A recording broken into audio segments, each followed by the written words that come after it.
coming through the fog, and you knew that those were human beings. Here, take us. Do you need help? At that point, the Coast Guard. Hey guys, welcome back again to my YouTube channel. So today we're going to be diving into the BoatLift and Untold tale of the 9/11 resilience. So the last time I did 9/11 scene, I really broke down. So today I hope it's going to be softer than the last one, even though the loss of human life is never expected to be soft. But really, it was an eyesore in the last video. So I hope that this video shows how the whole city pulled together, though I don't really know the content of the video, so stick around with me to the end as we explore it together. Don't forget to like, subscribe, and comment on this YouTube channel. Also, feel free to use our Buy Me Coffee link to make priority requests. It's also your way of supporting the channel on the next video you want to see on our YouTube channel. I'll see you guys on the video. Let's go. I thought I was watching a movie, Towering Inferno at first. And then I looked real close and I noticed it was the World Trade Center. I was compelled because I'm a type of person that can't stand by and watch other people suffer. And to me, they were suffering. They wanted to get off the island. And there was no way for them to get off the island other than the water. And I had noticed when I was watching the television, I saw a lot of, the ferries going up into the slips and taking people off. I said, fine, we could do the same thing. I could take people on my boat, get in there, take them where they have to go. And that's what we did.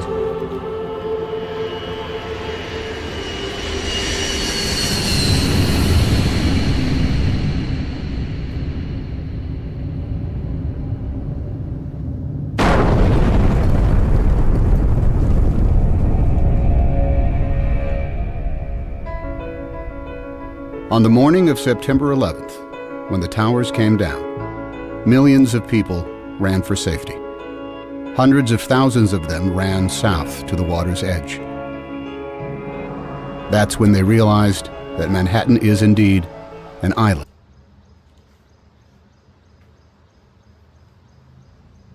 I'm sorry I'm actually quiet. The reason I'm quiet is because, when I reacted to 9/11, right, I saw the building go down. I saw everything happen, but seeing this cloud, I didn't really estimate the magnitude of that building coming down. I felt their fear, I experienced it, but seeing the magnitude, because if you can see on this screen, right, you can see that the cloud, I think the ash dust, or I don't know what they call it, the ash dust is covering more than half of the city. Sorry, we'll do this analysis at the end of the video so that I don't make the video long like the last time. I'm so sorry. Let's continue, please. And that they were trapped.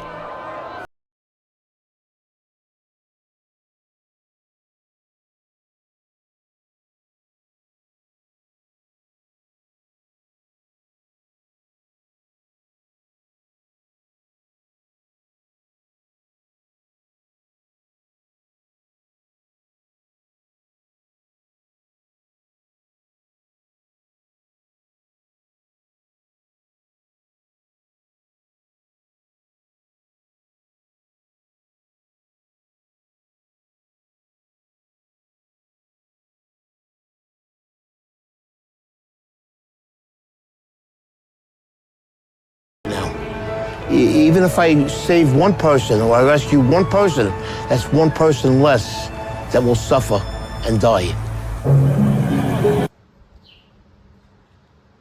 I don't really know what, I know this, the way the title of this video says, BoatLift, the Untold story. So I'm very sure that most people didn't know about this, but hearing what this man said, this man is totally safe in his harbor, in his ship, or wherever he is. But he saw this this inhuman action. Some wives, I see, not just the man, sometimes we should also actually pray to God that we have a good wife. His wife looked at him and be like, what are you going to do? Some wife will be like, no, don't go, it's dangerous, you get killed and other things. But the wife was the one pushing him, like, you have to go. There is this patriotism in being an American I know I emphasize on this much, right? But there is this patriotism about them that I love so much. Like, to the extent that the wife is not even now thinking about, oh, is my husband going to be safe? Oh, is my spouse going to be all right? The thing she's thinking about are the people in danger. Save them. And his own mindset was also clued at the thing he was going to be able to do, which is, if I could save one person and my life be damned, let my life be damned.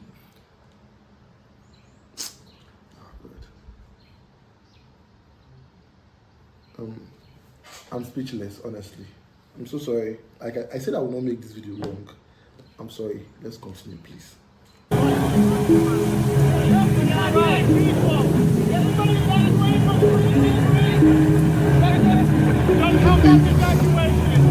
They were trying to evacuate Manhattan because nobody knew what was going on.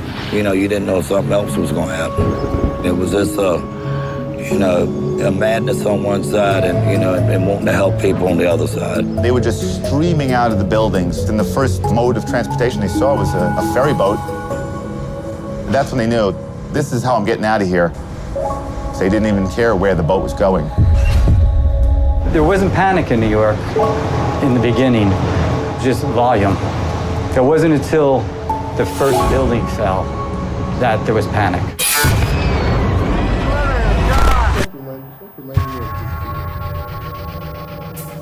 You heard the building go down, but we're in the slip, so we can't see it. That's when we started letting go.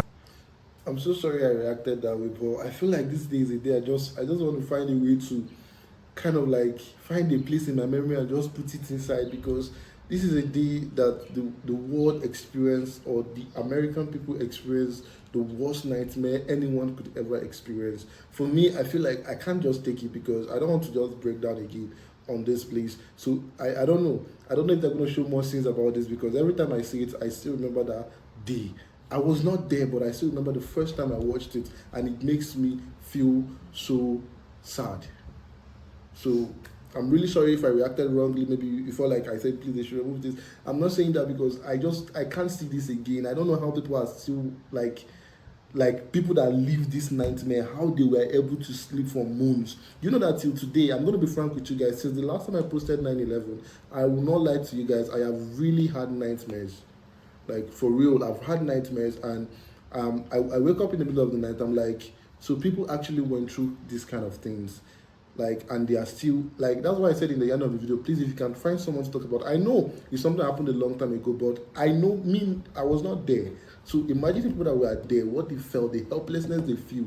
Look at them streaming onto the boat. The boat guys said that they don't even care where they are going to. All they just wanted is get me out of there. And I can tell you for a certain thing that many of them actually died that day, not because of the building, but because of the, panic, everybody trying to escape and things like that. I just even saw that there was a little baby there. A little baby. Like, how cruel can human beings be, for God's sake? How cruel can they be? Sorry guys, I really promised myself I don't want to make this video long, but I'm already seeing I'm already extending the time, unlike I said. I am sorry if I'm making it longer than it should be. Please, let's continue. I'll try to keep my mouth shut from now to the end of the video, and I'll keep all my analysis at the end of the video. I really apologize for that. Let's continue with this. And all of a sudden, engulfed. You couldn't see anything. People were actually jumping into the river and swimming out of Manhattan. Boats were very nearly running them over. Wait. What? These people wanted out of Manhattan no matter any way they could. Somebody wants you to go over there. Every mode of transportation out of Manhattan was shut down. All the subways were shut. The tunnels were all closed. They closed the bridges, they closed everything immediately. Boats, usually an afterthought in most New Yorkers' minds, were for the first time in over a century the only way in or out of Lower Manhattan. Start evacuating people. Anybody can get over here, we're going to evacuate them. The process that actually had already started. There were some boats that were grabbing people, that people were lined up at the walls. On the left. It's just human nature. You see people in distress on the seawall in Manhattan begging you to pick them up. You have to pick them up. They didn't know what was going on. They seen the building getting hit with these two planes. As far as they was concerned, we were being bombed. I was wondering if they were going to come on the boat, if they had people with bombs, or if they were going to come on. We're a big orange target in the middle of that harbor. My job is to keep the boat safe, the passengers safe, my crew safe. Everybody was in shock, running around. They didn't want to leave their families. They had loved ones running around the city. Nobody has a baby!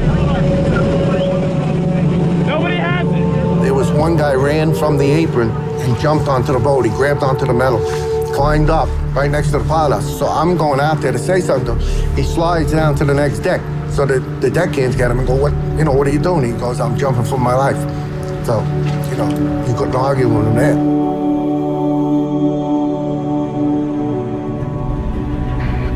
There was a small boat that was at the lower tip of Manhattan. I thought the boat was going to flip over because so many people were trying to get on. And as I looked behind, they were just 10 deep. And that's kind of what gave us the idea. We decided that this has to get better organized and we better do it, and that's what we did. So we decided to make the call on the radio. All available boats. This is the United States Coast Guard aboard the pilot boat New York. Anyone want to help with the evacuation of Lower Manhattan? Report to Governor's Island. When that call came on the radio, they were coming. I was uncertain of who was going to respond. About 15, 20 minutes later, there are just boats all across the horizon. Literally 100 targets converging on the lower part of Manhattan.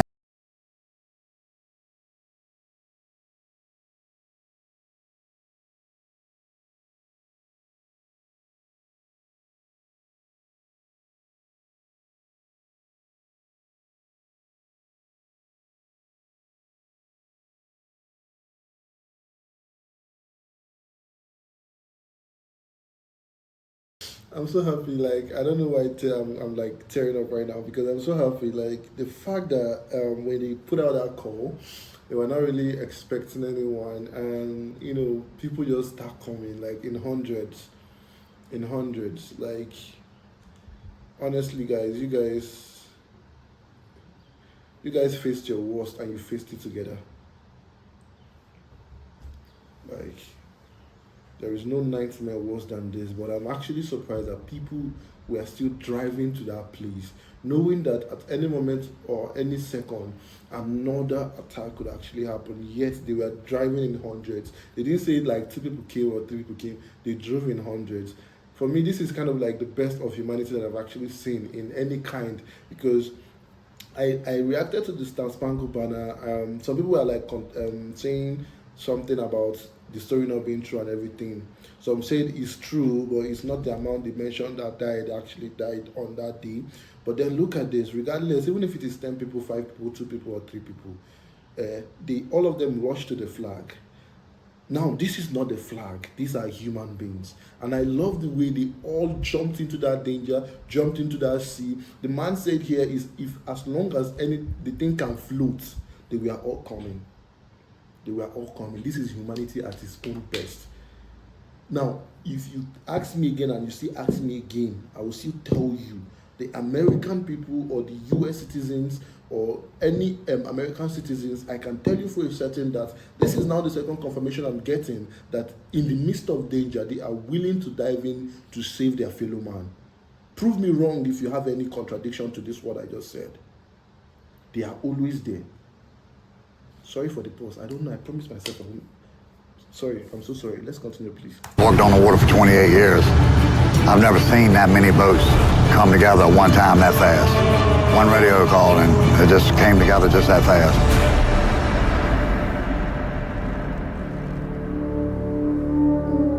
Hundreds of boats converged on the city, leaving the sun-bathed harbor behind them.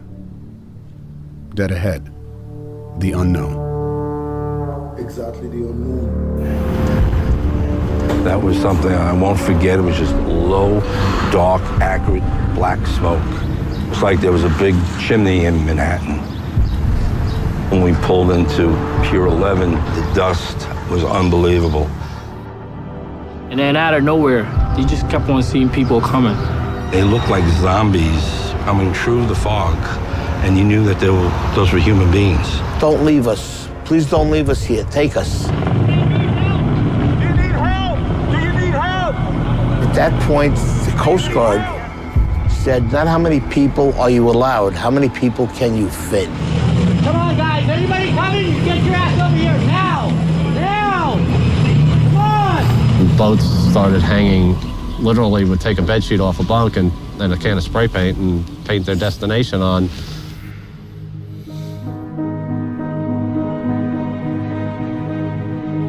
Some of these people never been in the water, never been on a boat before.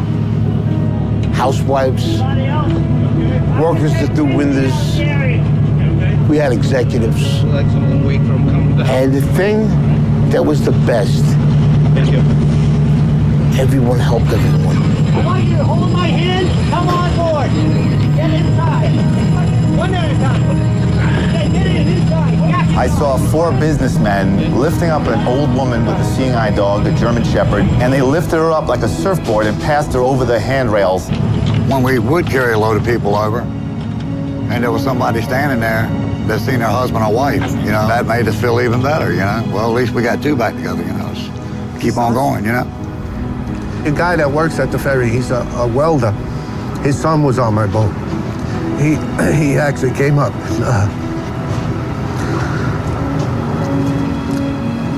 He thanked me. We went back and forth all day long, carrying boatloads, as many as our boat would hold. And it's a lot of people. A lot of people. You couldn't have planned nothing to happen that fast, that quick. All right, so sorry guys, the light just went off, and I would have rushed to put on the backup, but because our mic is very bad right now, we're still trying to get a new one. So bear with me, as I know the light will be very dim, and I'm so sorry for this inconvenience. Let's continue, guys, please. No training. This was just people doing what they had to do that day. You forget all about what you're supposed to do, what they teach you in school, and you say, you know what, morally, this is the right way to go, and deep down, this is what I'm gonna do. Average people, they stepped up, and when they needed to, they showed me, you know, when the American people need to come together and pull together, they will do it. I do feel a way honored that I was a part of it. That was the greatest thing I ever did with my life. The greatest day that I've ever seen in all my boating, I mean, my life on the water. The Great Boat Lift of 9/11 became the largest sea evacuation in history.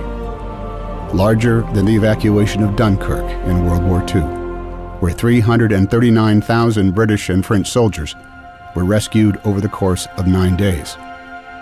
On 9/11, nearly 500,000 civilians were rescued from Manhattan by boat. It took less than 9 hours.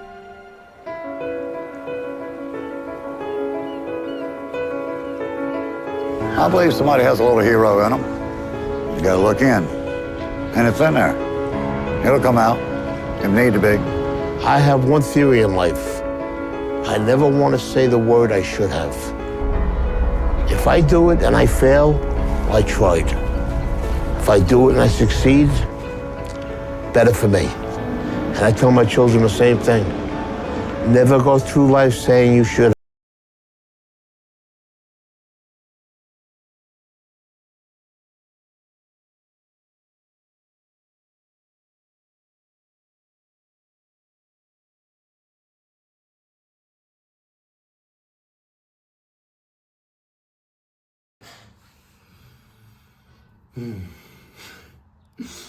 Thank you guys so much. That was really heartwarming. Like, I don't want to say much because I know I have actually made this video longer than it's supposed to be. So the video is a very short video, but basically because of our interruptions, it's now quite long. So I'm gonna just say very few words, and the words are just it's so amazing how people pull up, you know, when you need them the most. It's such a great thing to witness.